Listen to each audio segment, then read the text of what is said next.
Hello and welcome back to Suspended Fanimation. I'm your host, Dennis Bithoulkas, and it's time for another episode of Saturday Morning Blast Off, where I bring the genre news of the week and any other genre stuff you guys want to talk about, and we talk about it together. But before we get started, let me take care of some business first, and then we'll get down to it. If you like what you see here, like, share, and subscribe. If you're still on the fence about subscribing, take a look at the video that pops up at the very end here.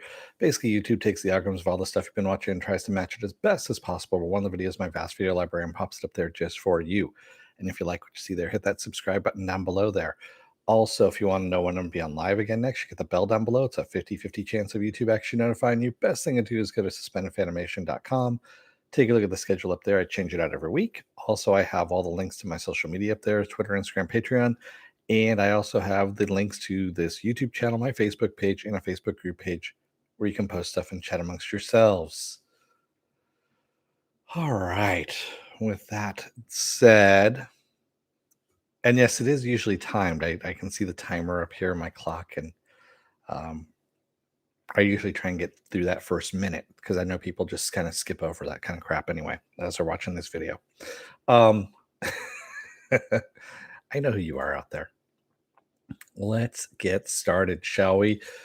So the big news is that so with the Warner Brothers and Discovery merger, which I mentioned a couple of weeks ago, it's now been announced that Warner Brothers is going to split their movies that they have that are going to be coming out in the future here, basically in half. And half those movies are going to be going to theaters first, and then going to HBO Max after 45 days of being out.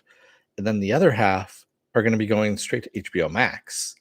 And what that means is the HBO Max movies are going to have a smaller budget as a result.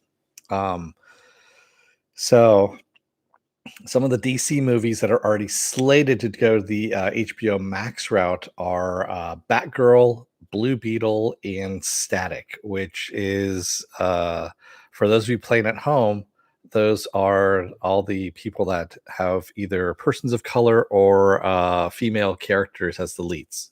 So there you go.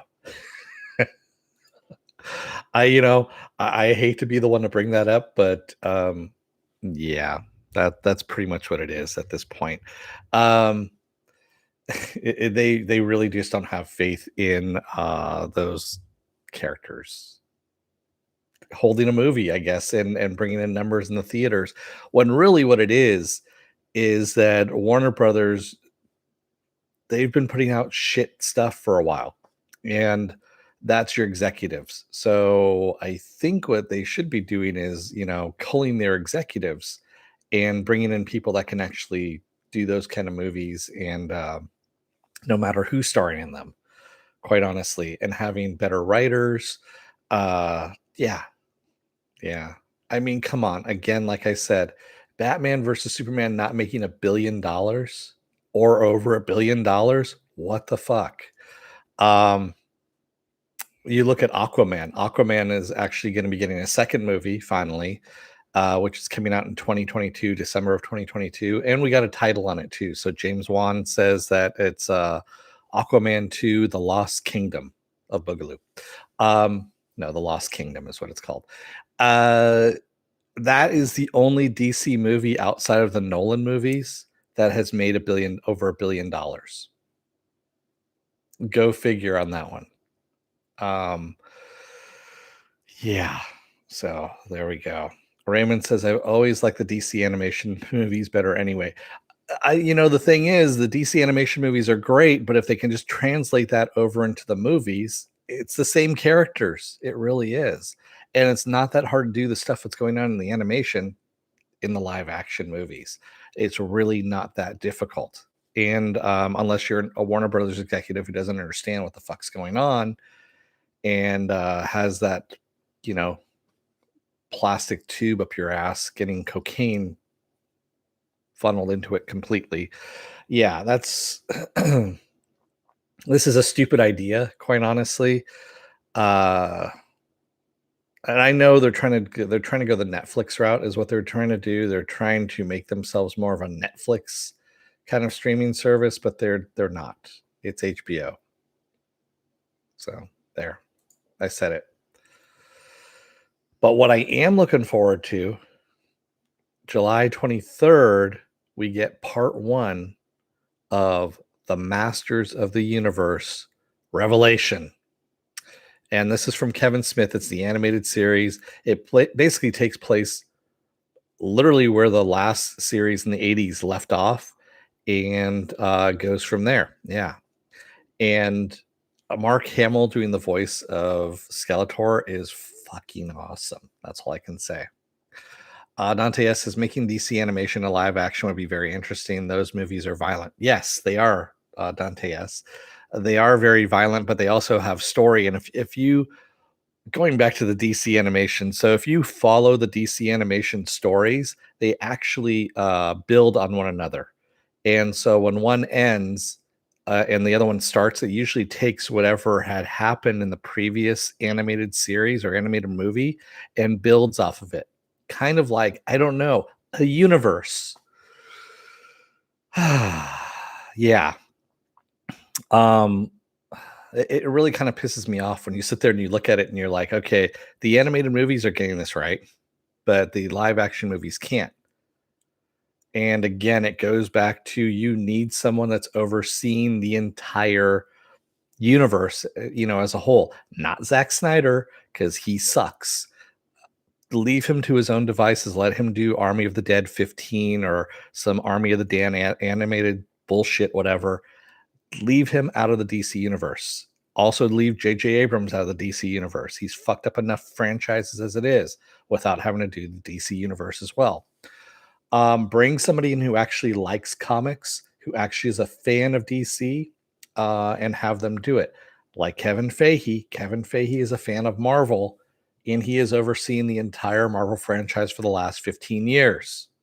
That's the reason why we got what we got. And why we're still getting that kind of stuff. Again, like I said, I would say Bruce Timm, but Bruce Timm is he's retired essentially. He comes in every now and then and executive produces an animated movie here and there, but he's not doing it with any frequency anymore. The next person in line I would have said would have been James Gunn, but Marvel brought him back into the fold. Again, I'm beating a dead horse at this point, but yeah, James Gunn would have been the person to bring in, and honestly, his Suicide Squad, I think, is going to be an eye opener for a lot of people. A lot of people. And yeah, people are just they're not gonna know what hit them. Is what's gonna happen there. So, but yes, going back to Masters of the Universe Revelation, I am looking forward to this. I guess we're gonna see how Skeletor finally got his skull face, because he and Prince Adam are related. They are. I believe Skeletor is Prince Adam's uncle, because he wanted to be king, and that's how the skull face came about, and all that kind of stuff. Yeah, so they're finally going to bring that to light in this series, and I'm looking forward to that. I really am. I mean, granted, I talk shit about Kevin Smith all the time. This actually looks good, and I'm hoping he does well with this. That's all I can say. Yeah. And speaking of someone who does well, Kevin Bacon has been cast as the villain in the Toxic Avenger remake. So it was kind of funny. There was another article about Elijah Wood being cast as a villain in the main villain in the Toxic Avenger remake, and then like literally a couple days later, Kevin Bacon has been cast as a villain. So I don't know. The Elijah Wood one was kind of more one of those peripheral sites that's not really a major site. Whereas Kevin Bacon's news, I believe, was off of either Deadline or Hollywood Reporter or something. Yeah, the Hollywood Reporter. So that's actually a reputable site versus, some fly by night, a little rinky dink place called like Suspended Fanimation or some kind of bullshit like that. Will this remake be as raunchy as the originals? One can only hope, Raymond. Peter Dinklage is involved in this as well. He was cast a while back. They're actually having a lot of A-list actors, which it kind of worries me at the same time, um, that they're doing this, but we'll see what happens. Yeah, I mean, the original Toxic Avenger was really softcore porn with, a little bit of horror mixed in, and a little bit of, superhero stuff in there as well. So, yeah, it was, they made money off of it, though. They knew it sold. It violence and TNA. So, yeah. We'll see what happens with that one. And who knows? It might just implode altogether, like a lot of Hollywood stuff has been doing lately, and never come to fruition. And it'll be, something that happened in an alternate universe. Or we may be lucky and be the universe that it actually happens in. Either way. Excuse me. My sinuses are playing havoc with me again this morning, so bear with me. This was an interesting bit of casting. Jamil, from The Good Place, she's been cast as Titania in the Disney Plus She-Hulk series. Now, for those of you playing at home, I mean, she's tall, mind you. I love her. She's actually really funny and stuff like that. But the character is a redhead again. And yeah, so I don't know. Uh, there it looks like they're going for a comedy vibe on this. I know they said they were going for comedy on She-Hulk. I'm still leery of it at the moment, even though it's Disney Plus. It's Marvel, it's Kevin Feige, but half hour comedy, legal comedy kind of thing. I'm like, oh, I hope it's done right. That's all I can say. Um, although again, like I said, Loki, everything we've seen so far from Disney Plus, the Disney Plus Marvel series, I love that have come out. WandaVision, awesome. Falcon and Winter Soldier, awesome. Loki is just taking it off, and that's only one episode into Loki, and it's just awesomeness. So we'll see what happens with She-Hulk. Hopefully, they are able to continue that streak. I mean, granted, Marvel has a really damn good track record. They do. Marvel movies, Marvel Studios in general. And I mean, you have one or two stinkers out of 20 some odd movies. There you go. And yes, I know some people out there like their superhero movies are all bland. Well, fuck you. Go and watch your other, procedural, I don't know. You can watch CSI Miami or CSI Tokyo or CSI whatever. You got all that shit out there for you to watch. Again, no one wants to watch all the same shit. We all don't like the same things. We all like different things. Go and watch something else.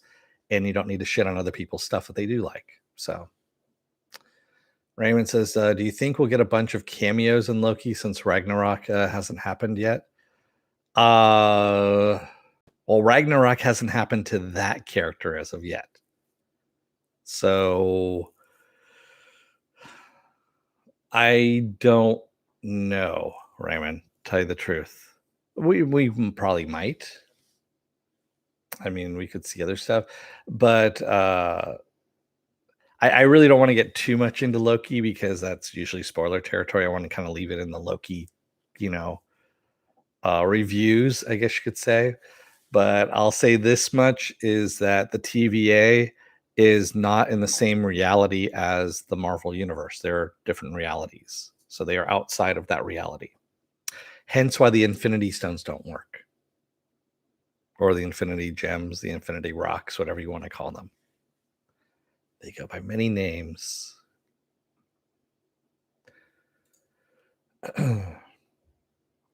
This one just perplexed the shit out of me.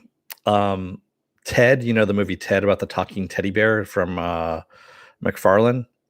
Well, Peacock has ordered a TED TV series into being. Why? I don't know.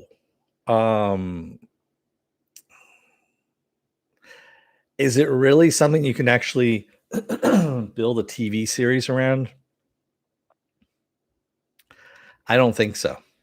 I mean, it was good for a joke, in 2 movies, that was it. Even the second movie was kinda pushing it and, what dragged in parts, but, yeah, I'm not seeing a TV show out of that, quite honestly.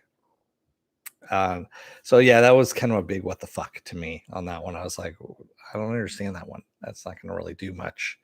But who knows? Maybe for the, McFarlane fans out there that still wanna hear, dick jokes and, pee jokes and whatnot. I mean, you still got 1, season of Orville left on, what is it, Hulu, I think is where it's at, or I forget where that last season's going. It's not gonna be on Fox, that's for sure.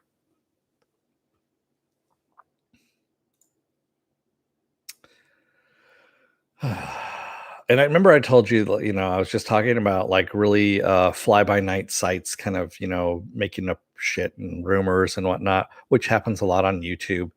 I don't like making stuff up. I don't like making up stories to sell clicks to basically get people to give me money and stuff like that, because that's bullshit. I came from a place like that already, and that's what I went away from. So, anyway, take this as a rumor with a huge boulder sized grain of salt. But supposedly, John Bernthal is going to reprise his role as the Punisher in the Moon Knight Disney Plus series. And in one episode, he and Moon Knight are going to fight. And of course, they're going to work things out, hug it out, whatnot. And then, yeah, they're going to go their separate ways. I would like that in a perfect universe, I guess you could say. Excuse me. John Bernthal's Punisher was actually really damn good. I liked John Bernthal's Punisher. I don't know. I really don't.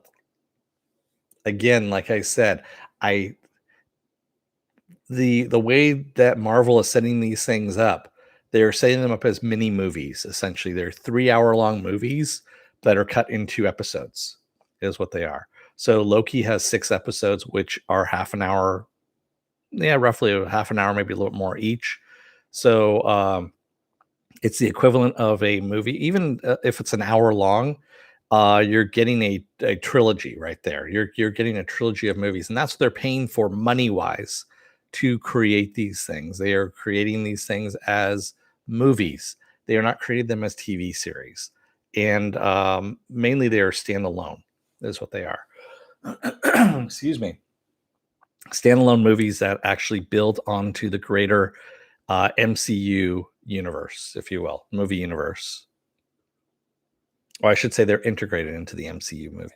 So not standalone movies per se, that they don't matter to the MCU, but you get me on that. Dante S says Loki is much better than the Bad Batch. Sorry, Bad Batch is too. I agree with you, Dante S. So when you go in and you start taking a look at, and I've said this in the last Bad Batch episode that I did last night, it's going to take an entire season for that to get its footing, if you will, before it becomes its own story. Right now, they are building their world that they need before they can actually get into their story. It's the same thing with Clone Wars. Clone Wars took an entire season to get its footing, and then the second season and the third season and so on really built onto it and just became this badass thing.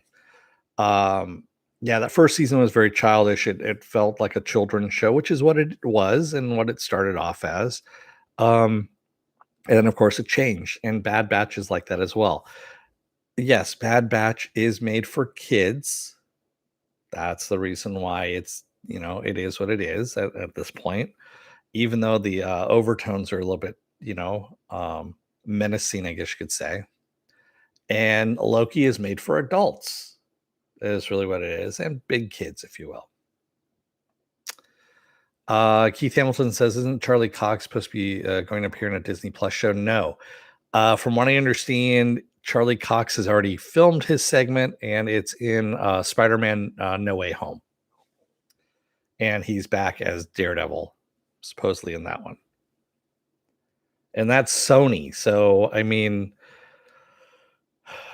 Sony bringing in Daredevil or Matt Murdock, if you will, they can do that.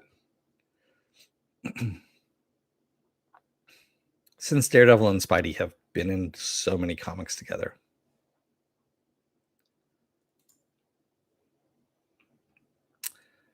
What else do we have here? For those who care, Shadow and Bone has been renewed for a second season at Netflix.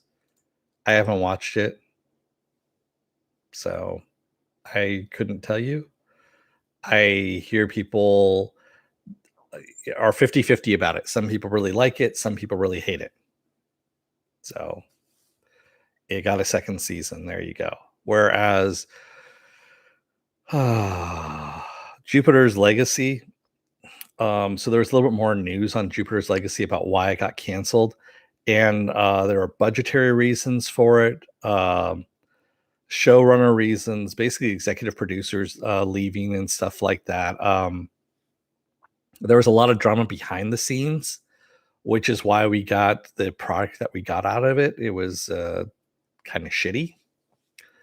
Yeah, I didn't like it. I believe I said as much on my review of it. So yeah, there was a whole bunch of issues that happened behind the scenes for Jupiter's Legacy, which led to its cancellation, and we're all the better for it.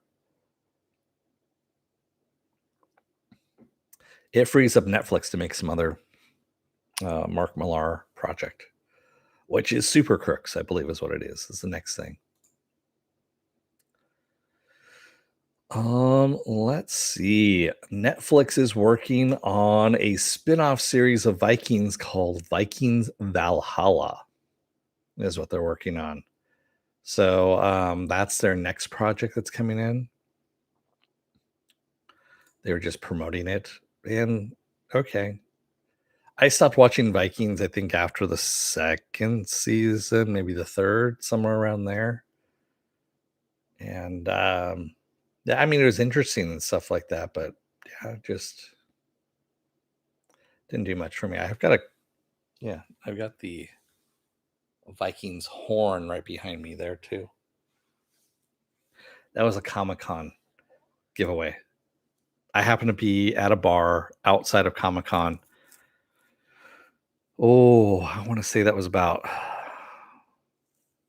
6 years ago, 7 years ago, somewhere around there. And yeah, it was kind of funny. There was two people dressed up, in the faux fur and carrying a little red wagon with a whole bunch of these guys in there. And you're supposed to take a picture with them and then put it on your social media. And they had to watch you do it. And then you got one of these guys, which was actually kind of cool because it has a little lanyard around your neck and it fits a Starbucks cup directly in there. And with a straw, it's right at your mouth level. So you can just bend down and sip and whatnot. So during the hot summers down there in San Diego, you get a nice drink. You put it in there so your hands don't get all wet and everything. Your hands free, you can drink, and you can get your ID badge on there and everything, and you can go right in. It was really cool. It worked very well. Dante says so many Viking shows popped up after a lot of Viking shows popped up after the original. I think that's kind of what watered it down, but yeah, this Vikings Valhalla, I don't know. We'll see what happens. But what's actually really good that's coming back, June 22nd, which is next week, right? I believe it's next week. Motherland, Fort Salem returns to freeform.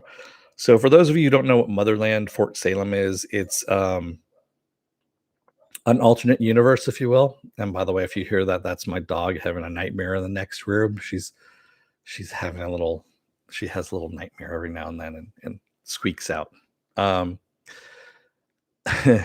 Motherland Fort Salem is an alternate universe where witches, after the Salem trial there, are known now. They are real, and they make up a good majority of the U.S. Armed Forces, if you will. So, and also around the world, other there are other witches that are in armies around the world. So yeah, they became prominent, and we haven't really gotten a lot of world building of the. We don't know what the makeup is of the United States of how they did it. It's a really good show. It's actually the first season was great, but they need to build out a little bit more in the world and show us what's happening, what happened in the United States as a result of all of this.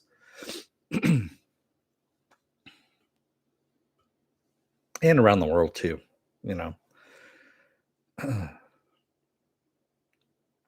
So yeah, June 22nd, we're getting the second season of that. Mike Myers, not from Halloween, but Mike Myers, the comedian, Austin Powers, all that kind of stuff. He is coming back to Netflix with a 6-episode series called the Pentaverate. Verret? There we go. Essentially, if you watched So I Married an Axe Murderer, he played a couple of characters in that, one of them being his dad, Scottish dad.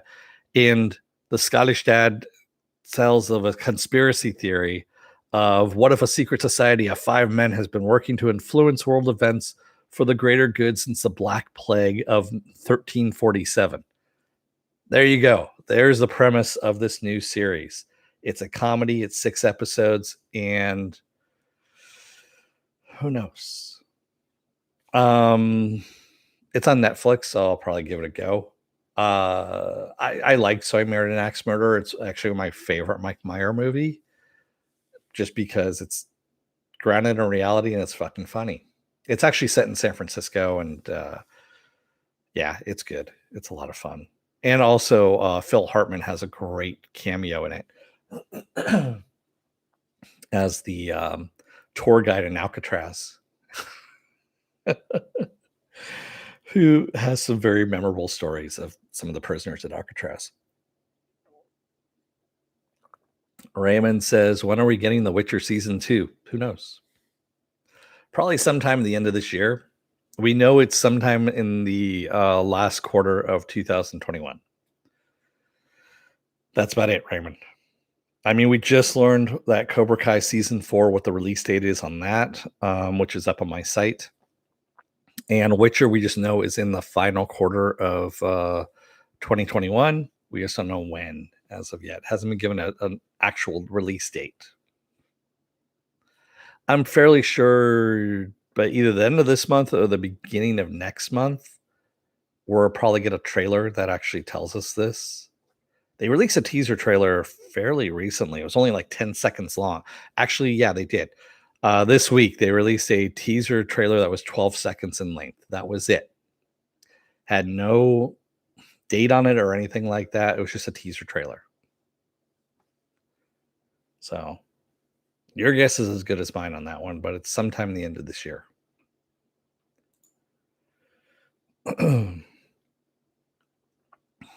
So here's an interesting one.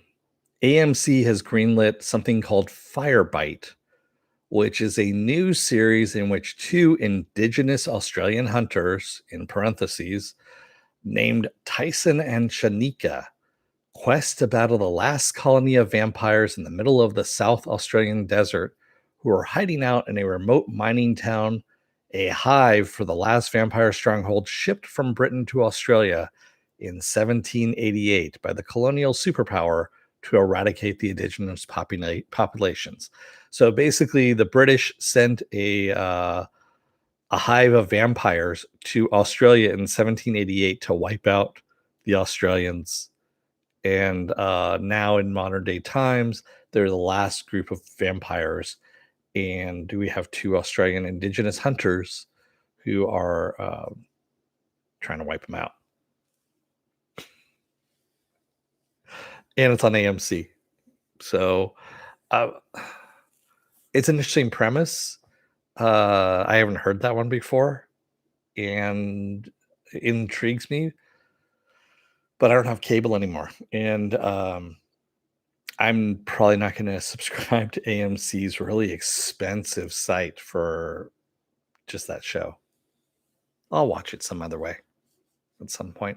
Again, like I've said before, if you as a channel or a streaming service or something like that gives me the first episode for free to watch so I can make a judgment whether or not I want to see more of them, I will do that. And then give me an option of either buying the season, digitally, or renting episodes, that kind of thing. I will do that if I'm so inclined. Otherwise, I'm not subscribing to your other shitty service just because you have one series I want to watch. I'm looking at you, Hulu. Yeah.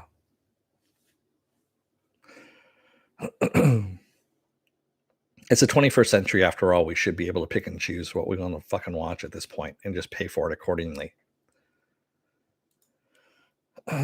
I mean, we had it with Apple for a little while there. I mean, they had what was it? What was that fucking browser? iTunes. There we go. And you could do it that way. I mean, Amazon tries to every now and then, but it's buried within their AI between in their IU the UI, I should say. UI. It's just a sloppy UI, and it's hard to find anything. It really is. And UI stands for user interface for those of you playing at home. So Netflix has released the episode titles of season 3 of the Umbrella Academy. Still no word as to when we're getting the Umbrella Academy, but we do have the titles for the season 3 for the season 3 episodes, I should say. And they are let me see, 1, 2, 3, 4, 5, 6, 7, 8. We have 8 episodes. So the first episode is called Pocket Full of Lightning. The second one is called Kugelblitz. The third one is Kindest Cut. Fourth is Marigold. Fifth is Auf Wiedersehen. Sixth is Wedding at the End of the World. 7 is called Six Bells, which from what I hear is going to be self-explanatory in that episode when it happens. And then the last episode is called Oblivion. Yeah. So interesting stuff. I'm looking forward to it, of course. The way they left off with the Sparrow Academy and stuff like that, and the Umbrella Academy, fucking up the timeline again. This should be interesting. It really should. Again, like I said, I'm a sucker for time travel stuff, and Umbrella Academy is one of those that I really like. I liked the comic before, and I like the seasons 1 and 2. So, and of course, Klaus being my spirit animal, I believe. Get it? Spirit animal? Because he talks to the dead. Never mind.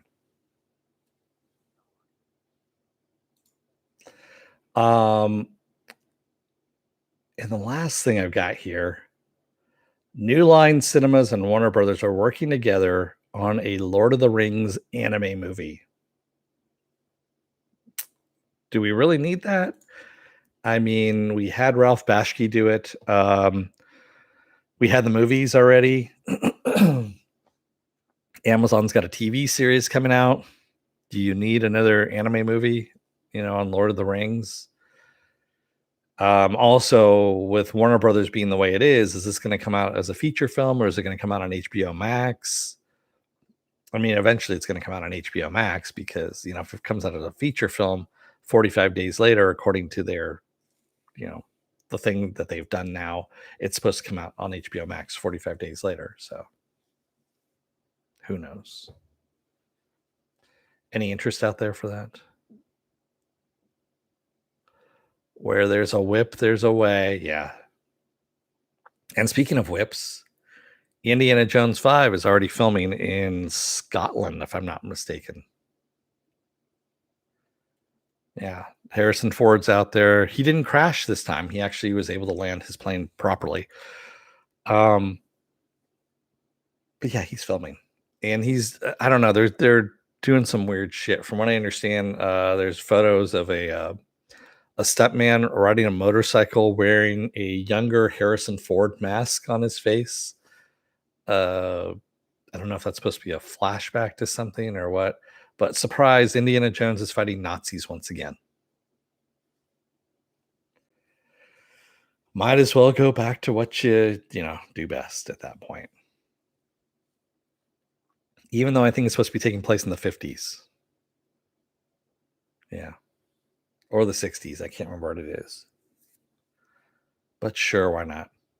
Yeah, it's supposed to be taking place during the 60s. It's supposed to be the whole space race thing. And because, the US and the Soviets both used Nazi scientists that they had gotten after World War II to make the space programs that they have. Yeah. Maybe Ford had diarrhea again. Maybe. Although there was an interesting story out there that made me laugh was he Harrison Ford was all done up as Indiana Jones. He is walking through a tunnel by a train station, and this mother and her 8-year-old son are coming out, and the 8-year-old son sees him and says, "Are you Indiana Jones?" And he looks at the kid and goes, "Nope, I'm his stunt double." And I thought that was actually kind of funny. And the woman actually started laughing too. She was saying, yeah, that was, it was kind of good-hearted in nature the way he did it. And it's Harrison Ford. So what are you gonna do?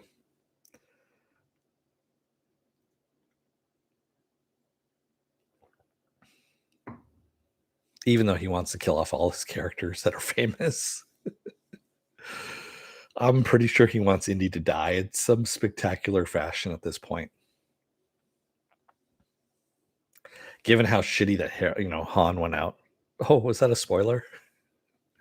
It's already pre-spoiled anyway. So speaking of spoilers, or bad movies. There we go. It's bad Star Wars movies. The latest trilogy that came out. I was reading an article in the OC Register, which is the Orange County Register for it's Southern California, Orange County. And they're talking about how the new Avengers Academy or Avengers Campus that opened up recently is already miles ahead of Galaxy's Edge, which is the Star Wars themed area in Disneyland.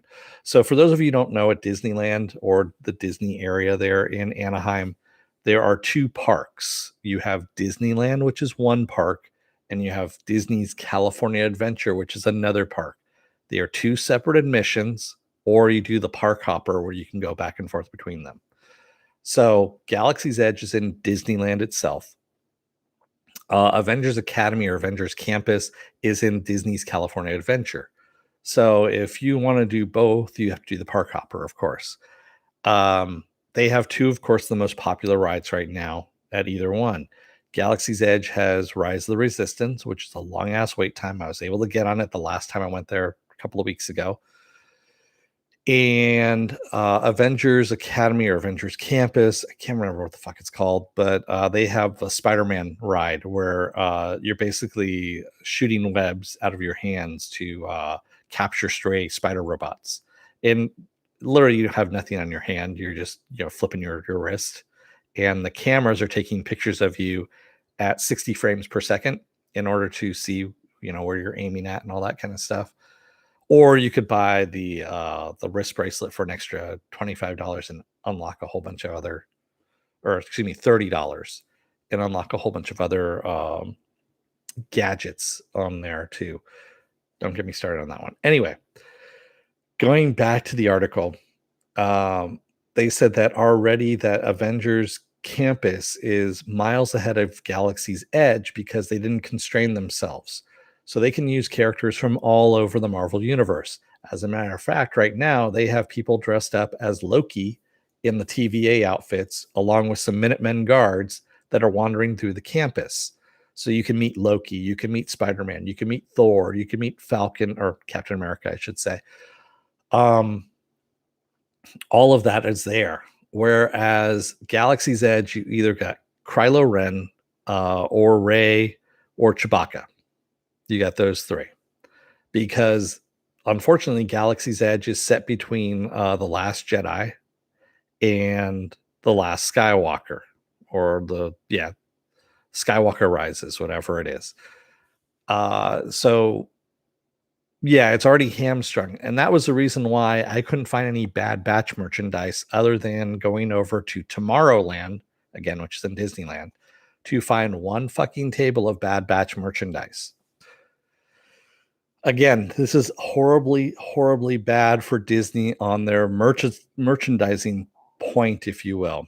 And let's not be naive about this. That's pretty much what Disneyland is about. They get you in the door with the high price, the high ticket price anyway for the rides, but your kids are going to want all the fucking merchandise that's there as well. So I am Saya says, damn, if you can't get Grogu, that's a death sentence. Exactly. So there was no Grogu merchandise anywhere within Galaxy's Edge. I take that back. There was the little Grogu that had a little magnet on him that you could have on your shoulder. That was it. Now you go over to Tomorrowland where they have Disney Star Tours and all that kind of stuff. They have another Star Wars shop that's off on the side there, and that's where all the Mandalorian crap was back there. So it was all Mandalorian with one table of the Bad Batch. And I agree with them. What they need to do is they need to, or they should have done during the shutdown during the pandemic, they should have just revamped that shit out and just made it all Star Wars. So you could have, your Clone Wars, you could have your Rebels, you can have, Rise of the Resistance, whatever. You could have all of that in there. What was that other short-lived animated series that no one remembers? The one with the racers. I can't remember because it was just so bad. That was set within, the J.J. Abrams verse. But anyway, I mean, you could have all of that plus the original trilogy, and you could have all those characters walking around together, and yeah, it would have been a lot easier. No, not the Girl Heroes. I Am Saya. There literally was another series. Shit. Now I'm gonna have to look it up because I can't remember anything. I watched it too, and it was just fucking horribly bad.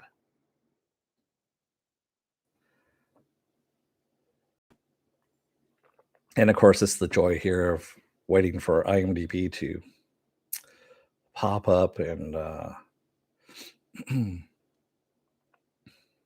wasn't Star Wars Rebels. Oh man. Of course it's going to be this bad. And more title matches because of course everything is named Star Wars. Star Wars Resistance. There we go. That's what it was called. Star Wars Resistance. Yes, Resistance. Thank you, Raymond. I was actually on another screen. That's why I couldn't see it. So, yeah, I mean, you could have the characters from that as well. The thing is, it opens up a whole world of possibilities of. That's the reason why Galaxy's Edge is not as crowded as it could have been, is because not a lot of people like this new trilogy. I know they say, oh, well, it made money. Not that much, not as much as it could have. And actually made a lot less money if you look at the last movie. So, isn't there the 6 YouTube videos show? I don't know what you're talking about. I am Saya. 6 female heroes throughout the ages. I don't know.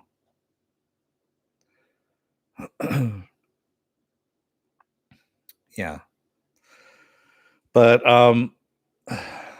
so yeah, this is the thing that's actually kind of killing that portion of the park is you have it so narrow in scope, and you're also narrowing your merchandising as well, that they need to open that shit up and just say, you know what, fuck J.J. Abrams and his universe and all that stuff, and just open it up to all of Star Wars at that point. Yes, the rides are specifically geared right now to that time and place. Doesn't make any difference. No one cares. All anyone cares about is it's Star Wars land. Just open it up. That's all you need to do. I am Saya says Resistance. Only watch one. That's what you're talking. Yes, I was talking about Resistance. Yeah. So, and that's why Avengers Campus is going to do so much better, just because they are not hamstrung by any of that. They are just Marvel. and Marvel shows, Marvel movies, even the Marvel comics are out there. So, if you were following my Instagram at all, you would have seen some of the pictures I put up there. Yeah, there's just a lot of shit, and it wasn't even open when I went, so I got to see everything shuttered at the moment, and they had these gigantic walls, so I couldn't see Stark, the Avengers Campus and whatnot. Excuse me, because they weren't open as of yet. They were going to open up in another week, I believe, is what it was. What was my favorite part of my recent visit was the Rise of the Resistance ride. Quite honestly, Raymond. It took forever to get on it. That literally, I am on the airplane. I've said this before, 7 a.m. That's when your check-in time is. You don't need to be in the park in order to do the virtual queue, but you need to check in on your app, on the app that they have at 7 o'clock. So I'm on the plane at 7, checking in. I got a spot, and I'm like, all right, great. So I get there probably about half an hour after the park opens. And I'm inside, I'm doing whatever, and I'm looking at my phone all the time, like, when's it coming up? When's it coming up? And it's saying, like, you get 3 hours now. And I'm like, all right, fine. So I'm doing other stuff, Mr. Toad's Wild Ride. It was crowded, actually. It was fairly crowded. I was surprised, considering that it was supposed to be only 25% park capacity, but then 2 days before I went, they increased it to like over 50% park capacity, and it was felt. So yeah, basically I keep looking at my phone. Finally, around 1:30, I believe it was, is when they said, okay, your group is come up. Go and get in line. So you go and get in line, and then you wait like another half an hour, almost, about another half an hour to go through the line and get on the ride. And the ride's actually fairly ingenious. There's no tracks to it. Excuse me. The tracks are all under concrete, so they're digital. So the cars themselves move forwards, backwards, side to side. They can go diagonally. Uh, Basically, whatever the pre-program is on that. And they also have elevators within there. So you're going through sets, is what you're doing. You're going in these cars, going through sets. It's you and another car, and you're supposed to be escaping from the resistance escaping from the uh, whoever the new duckbill troopers are, from Krylo Ren, is what you're escaping from them with the help of the resistance. And so you're going through all these different set pieces, and they have like full size AT-ATs that are, you can see inside one one of the sets. It's actually really kind of cool. And then you actually end up on elevators too at some point. So you're going up and down, all that kind of stuff. And the final thing that you do is you go onto the final elevator, and you hear this clunk clunk as the wheels get locked into place, or the car gets locked into place. And then your car, the room that we're in, or the elevator that you're in, becomes like a flight simulator, because you're going through a flight thing, as you're seeing on the screen. And so you're dipping and going this way and that way. And I was kind of expecting more of a drop at first, and it wasn't. It was just kind of like, moving around, whatnot. And then you kind of go down. When you land, it's basically your elevator is coming down and you come out, and that's it. And that was actually kind of cool. And from what I understand, it's never the same ride twice, because they have different things that are programmed in that you're seeing. And I was on board the one that I guess was one of the rare Easter eggs, where you have Finn in a stormtrooper suit that's, telling you to move on as he's getting shot at, and he's trying to get you out of the way. And I was like, yeah, that's great. I really don't like Finn, but hey, sure, okay, cool.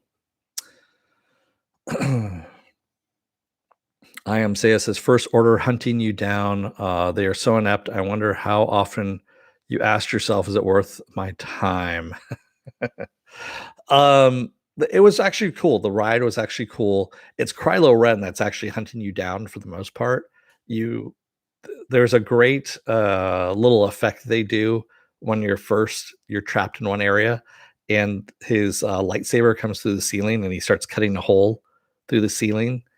And the way they did the effect, I actually saw the blueprints for it, and it's really ingenious the way they do it. Um, it's just a motorized thing that's up at the top there, but and also a panel that moves so that you get the hole being cut. And I was like, oh, that's actually pretty ingenious because I mean, you can't really tell when you're in there because it's dark, and all you're getting is the light from the lightsaber coming through, and then you're getting, of course, the molten metal behind it. So it's actually that's actually a lot of fun. But yeah, that was the fun thing out of the entire visit, I would say. I mean, I bought this guy back there too, the Jedi Temple mask. I had that shipped to my house because there's no way that was going on board the plane. Yes, I know I could have bought it online, blah blah blah blah blah blah blah. But I had seen it at Disneyland the last time I had gone, and I was like, if they still have it, I'll probably buy it. But yeah, I mean, that's where I got a lot of this stuff. I mean, the hat up there, that's actually a cup right there. His head screws off at the top, and it's actually a cup. There's a cup up there. There's another cup over here off screen a little bit. Actually, let's see if I can move this without going too far. There we go. So yeah, there's that cup up there. The holocron, the Sith holocron over there. There's some kyber crystals right there. The mug and the ears that are actually going to be part of the prize for the Bad Batch giveaway at the end of the series. And then, of course, that one was a variant part of the child. So I've already got this child right here. There's actually a little child in there and a frog that's inside that one in that bassinet. But they had this version too. And again, this was over at California Adventure in one of just like the regular shops that they have. And it was the only one they had. And I was like, huh. And I was looking at it, and because they had a little Star Wars section in there. So I was looking at it and I was like, it's the only one they have. I've never seen this. I've never heard anyone mention it. So Raymond says you didn't make your own lightsaber. I did that last time, Raymond. I got my own lightsaber. It's sitting in my closet over there. Plus, it's $200 a pop. You know, I did look at the dark saber as well. I was that close to buying the dark saber, and then because I already have one on order right now through another company at the moment, and it's the top of the line, I guess you could say, dark saber. Whereas the one they were selling at Disneyland was really kind of chintzy looking for $200. So I didn't buy it, of course. That was the thing I was gonna buy. And then I held it and I looked at it and I was like, this is pretty shitty for $200. $100 maybe, but not $200.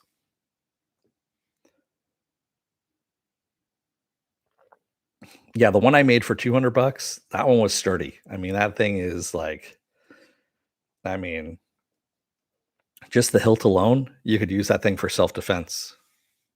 Mine actually has a gigantic rancor claw on the bottom of it. And I've injured myself kind of a couple of times on that, moving it around. Yeah. And I've also got the belt loop someplace around here where you can actually clip it on and whatnot. And yeah. There was some dude actually on the ride of Rise of the Resistance ride that was dressed up as a Jedi. And I was like, you're not supposed to be dressed up in they don't allow adults to dress up in costume at Disneyland because it confuses park guests with, the Disney workers, the cast members, as they call them. They allow children to dress up in costumes. They don't allow adults to dress up in costumes. So that was kind of one of those weird things. I am say it says Disney World markup for trash is pretty bad. Markup for decent stuff acceptable. Yeah, this one was not decent. I've so again, like I said, I was at Disneyland the November before they closed for the pandemic, okay? And the quality between then and then when I went back last month is actually very measurable. Um, the prices have changed, they've gotten a little more expensive as well, but the quality of things really kind of, went downhill. It used to be you go to Disneyland and whatever you bought, you felt, yes, you knew you were getting reamed on the price because you were at Disneyland, but you actually had a decent product in your hand when you had it. Now it didn't feel like it. Like, this cup up here, um, and I've said this before. So this cup that I got, this was over at Galaxy's Edge, and, it lights up and whatnot. Ooh, shiny, all that kind of stuff, right? You're supposed to be able to drink out of it. They actually put a drink in here and everything. And there's actually a little bug inside of there, if you can actually see that. Here, let me light it up too and see if that works too. There you go. So there's a bug in there, all that kind of stuff. It's supposed to be like you're at Jabba's palace and whatnot. It's got a straw and everything. Well, the problem with this is that locking mechanism, as you can hear right there, doesn't really lock into place all that well. And this is something they had when the first time I went there too. Um, so when I was drinking out of this thing and I went to, hold it up to my mouth like this to take a sip out of it, which of course tilts the drink. Being that there's no gasket underneath here, right at the seam is where all the liquid started coming out on top of me. And when you have a sticky drink that's inside of this, is what they were selling in here. Yeah, that was not a fun time. And it kind of pissed me off too. So, yeah. Like I said, inferior products. Have you had any of the Star Wars food? I didn't, Raymond. Oh, well, I did have the last time I was there. I should say the time before. So I went with Feisty Fan, who's been here in the chat and stuff like that. So she went with me the last time I went before last month, and we got the blue milk and we got the green milk. And the blue milk is disgusting as all hell. The green milk tastes like bubble gum. That's what it tastes like, which is just weird. Yeah. I wasn't able to go into Oga's Cantina either time. So Oga's Cantina was closed this time around. And then the previous time, forgot to make reservations for it. And yeah, we weren't able to get in because you need to make reservations in order to get there. You have to make reservations like weeks in advance before you can get into Oga's. That's where they serve drinks, by the way. So alcohol and stuff like that. That's I believe the first time they, well, at Disneyland anyway, that they are serving alcohol was there. Disney's California Adventure actually has a beer garden, if you will, or a beer hut. So you can buy beer over there. But yeah, I haven't had the pulled pork sandwich or anything like that, which they call the Ronto burger or the Ronto meat sandwich or something like that. I haven't had any of that. So, but yeah. Well, what else do I have going on this week? Tomorrow I'm off. Monday I'm off. Tuesday is going to be another episode of Is It Worth My Time? I don't know what I'm doing as of yet, but I'll figure something out. Wednesday is Loki. Thursday I'm off. Friday is another episode of The Bad Batch. Saturday we roll back around again with Saturday Morning Blast Off, where I take the genre news of the weekend and genre stuff you guys want to talk about. We talk about it, or I just ramble on about stuff. Either way, I'm gonna let you guys go for the rest of the weekend. Thank you to everybody who joined me today in the chat, and thank you if you made it this far in the video. If you're still on the fence about subscribing, take a look at the video that pops up at the very end here, and if you like what you see there, hit that subscribe button down below. Also, if you can, hit that like button and the share button as well. And if you want to know when I'm going to be on live again next, you get the bell down below. It's a 50-50 chance of YouTube actually notifying you. best thing to do is go to suspendedfanimation.com. Take a look at the schedule up there. I change it out every week. Also, I have all the links to my social media up there, all the links to my pages as well. And yeah, it's pretty much everything I've got there. Thank you, everybody. Again, I will see you again on Tuesday. Until then, don't let the door hit your ass on the way out. Otherwise, I don't know. Yeah, may have to come back again and see what else is up. Thanks, everybody. Have a good rest of your weekend. I will see you again on Tuesday. Until then, stay safe, be well, take care, wear those masks, get those vaccine shots, and take care, everybody. Have a good weekend. Thanks.